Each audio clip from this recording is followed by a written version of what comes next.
экономика канча балл менен аласыңар, анан тиги финансы бөлүмүнө канча балл менен аласыңар, же болбосо башка бөлүмгө эл аралык мамилелер бөлүмүнө кандай балл менен аласыңар деп. Эми ал баллды азыр биз аныктай албайбыз. Себеп дегенде бизге канча абитуриент кайрыларын билбейбиз. Балким bir адистикке 100 киши кайрылат. Балким bir адистикке 500 киши кайрылат. Балким bir адистигибизге 1000ге чейин кайрылышы мүмкүн. Себеп дегенде бизде конкурс дайыма чоң болот. Анан ошондуктан ал конкурска жараша болот балдар.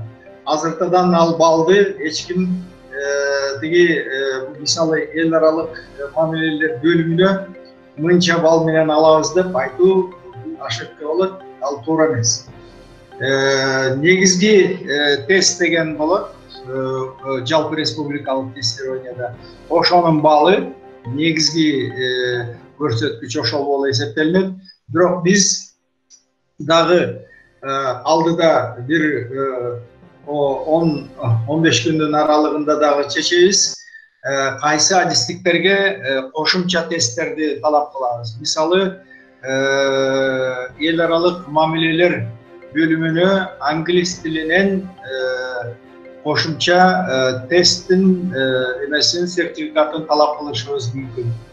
Балким экономика факультетинин финансы банкачылык бөлүмүнө, экономика бөлүмүнө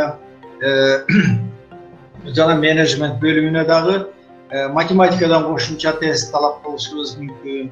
Булардын бардыгын биз дагы такташып атабыз. Аны дагы айтабыз, бирок силер дагы азыр ОРТ тестине даярдыктарды көрүп атасыңар. Ошондуктан негизги тест менен кошо ушундай кошумча тесттерди регистрация кылып, ал жерден тапшырууңар керек.